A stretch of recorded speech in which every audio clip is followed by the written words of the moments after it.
everyone, and welcome to the workshop of Olive. As seen in the thumbnail, I'll be making a devil doll, more specifically a happy devil. You may be wondering, what in the world is a happy devil? This was actually the name I called this doll before deciding on a new/actual name at the end of this project.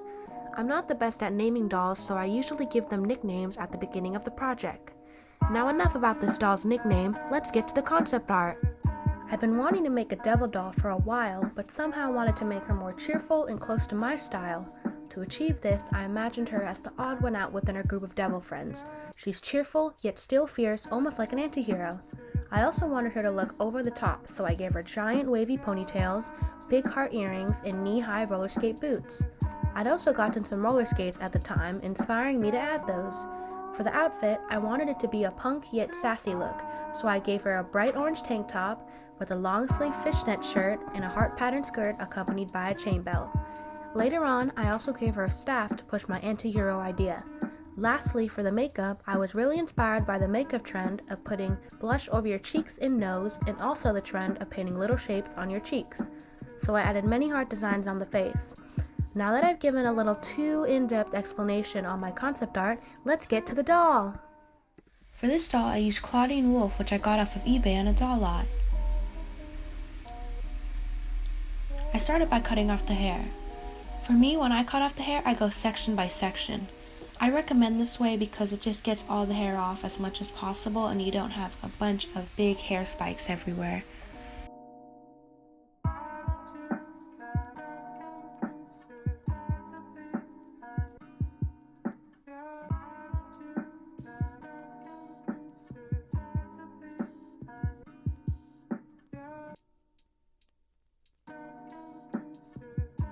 Once I finished cutting the doll's hair, I put the head under hot water to loosen the head and took it off. I then grabbed a mini screwdriver and began to take the hair out. This may seem weird since screwdrivers are usually used for fixing things, but I do like it because the end is wide enough so that you can get big chunks of hair out. I then used the holes where the ears were to take out the hair so I didn't have to cut a hole in the back of the head. Once I took out all the hair, I grabbed my nail polish remover and began to wipe off all the paint on the head and face.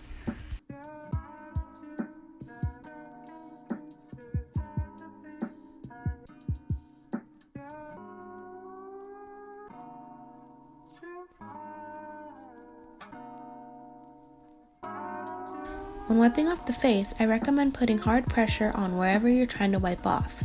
Then, once you lift it off, you should get a lot of paint off.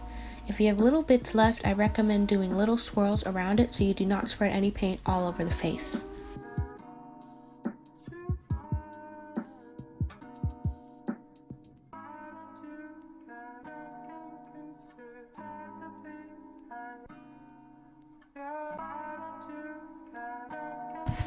After finishing wiping off the face paint, I grabbed some fabric glue and a small piece of fabric to cover the holes on the head. I saw this technique on Delightful's channel.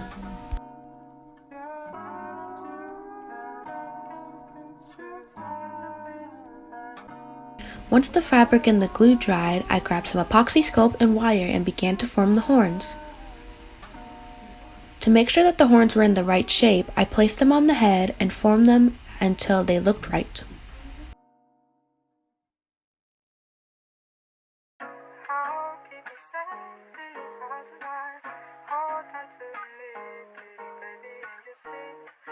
While the clay was drying, I grabbed some pikes and put them in the head to form the holes for the wires.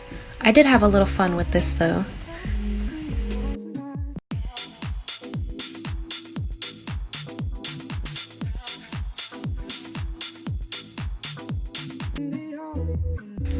After leaving the pikes in the head to create strong holes, I began to make a stronger wire.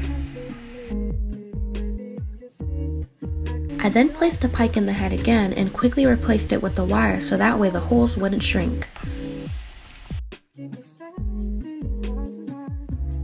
I carefully put the horns in the wire and shaped them again to my liking.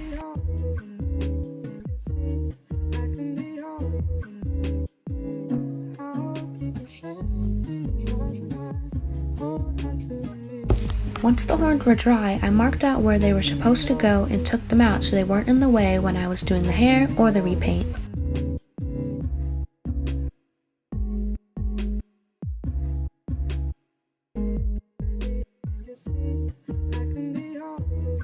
The doll surprisingly didn't come with any ears, so I had to put on and paint some new ones. Now for the reroute. I used the doll planet's hair Blackest Night and Daredevil for the hair. I planned on doing all black but decided to do red streaks too. Of course, like always, I began by repoking all the holes in the hair since my reroute tool is very fragile.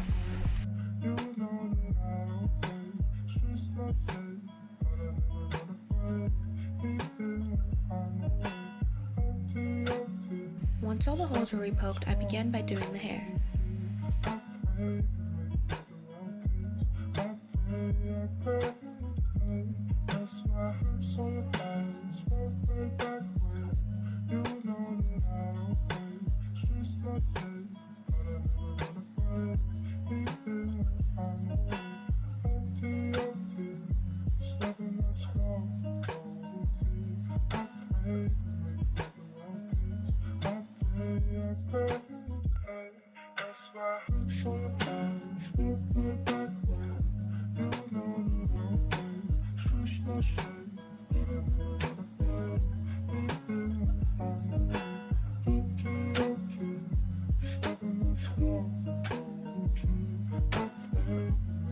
While I was rerouting the hair, the fabric that covered the holes kept popping off, so I ended up peeling it off and was going to replace it with super glue.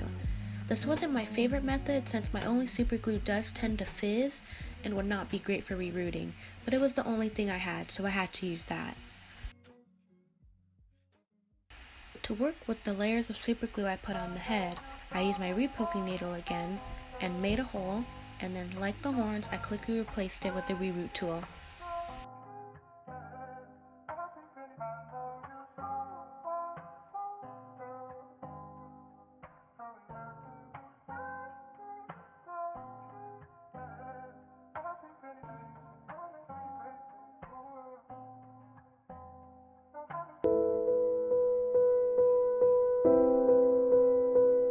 Surprisingly, doing the part on this doll was very hard because the back had very little hair and I had to repoke a lot of new holes.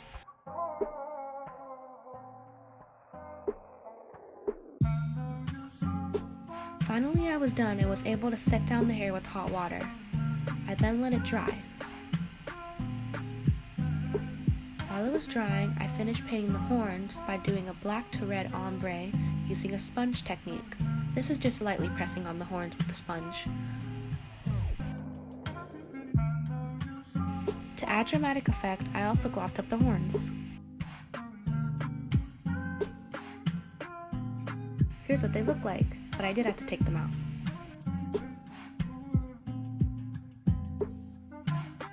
Now time for the face up. I began by spraying the face with MSC, and this time I did spray from the right distance. I then grabbed my watercolor pastels and started off with a maroon color that matched the skin tone. This rarely showed up, so I used the black. I thought the black would obviously show up, but after doing layers of the black, it didn't even show up either. Because of this, I decided to start off with my Mungyo soft pastels since I had a lot of lipstick and blush on the doll.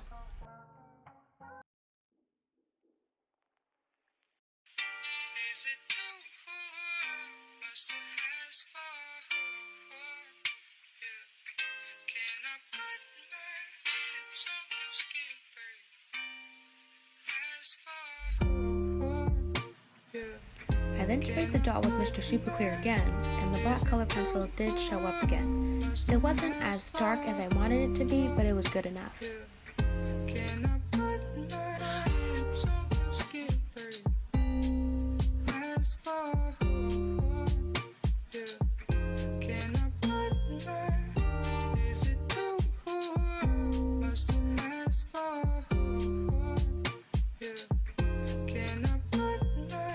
After having as clear of a sketch with the color pencils, I began to use some paint. The eyeliner was very important to me on the doll because I'd never done it before and I was hoping it turned out well. I think it turned out pretty well, but I would like to work on it in the future.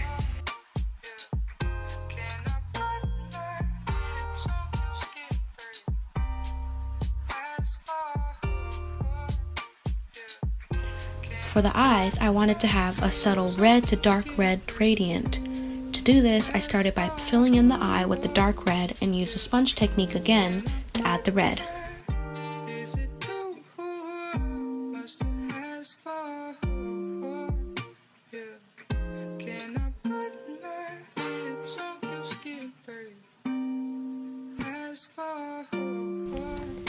To any viewers that are worried that the eyes look very derpy right now, no need to worry. All I needed to do was add the smile and the eyebrows, which totally changed her expression.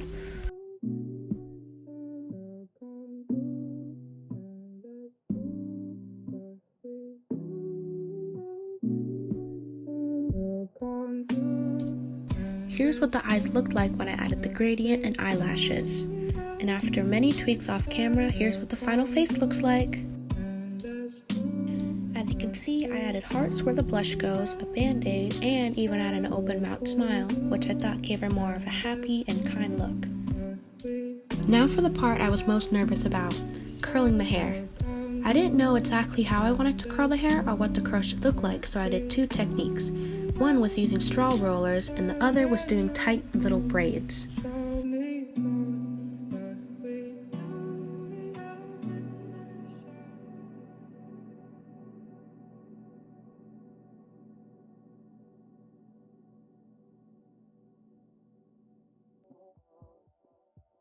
For the straw rolling technique, the curls were very tight and even shrunk the hair a little.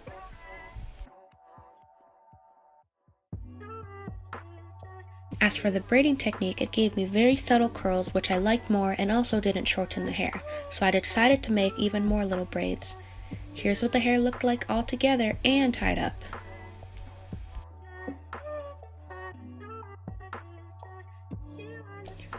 After a long night of curling hair, I finally began using the costume.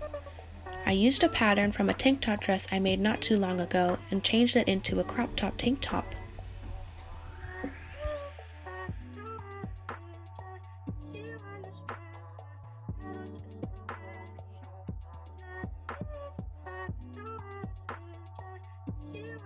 I do not recommend using the way I sew because it can be quite messy and doesn't work out with as many patterns or doll clothes.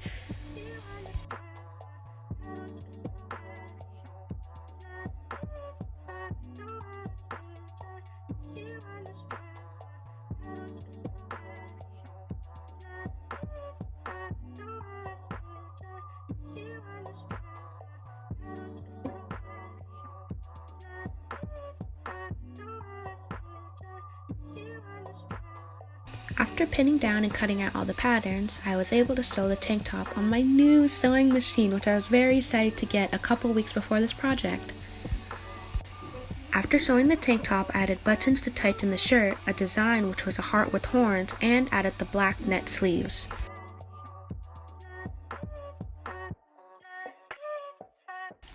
I then buttoned up the shirt, and here's how it looks. I was very excited to see how the shirt looked because I was worried it wouldn't work out, but it luckily did. After the shirt, I quickly made a little skirt and painted on a bunch of hearts on the front and back.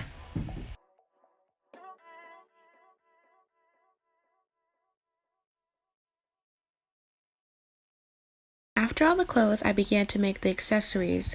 One of the main ones was a staff, which was just a heart with horns on a stick with a winding snake pattern on it.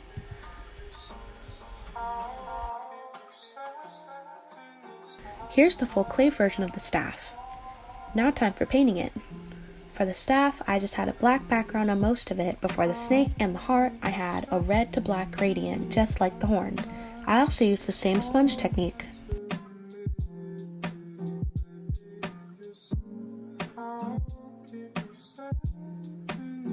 I then glossed up the staff and began one of my favorite parts of the doll, the roller skate boots. I grabbed some messed up boots I had earlier, painted them white, and added a base for the wheels. I then painted the base white and began to attach the wheels I made out of Apoxie Sculpt.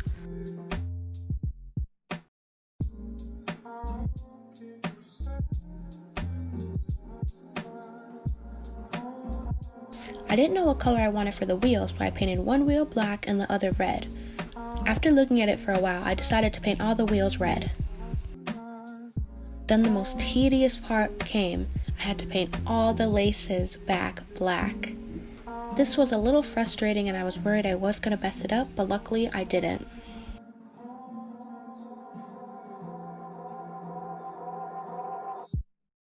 Quickly added the little details like gloves on the hands, little heart earrings,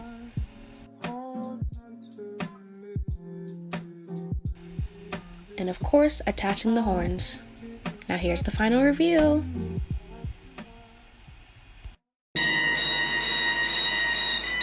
Meet Sabella Skateheart.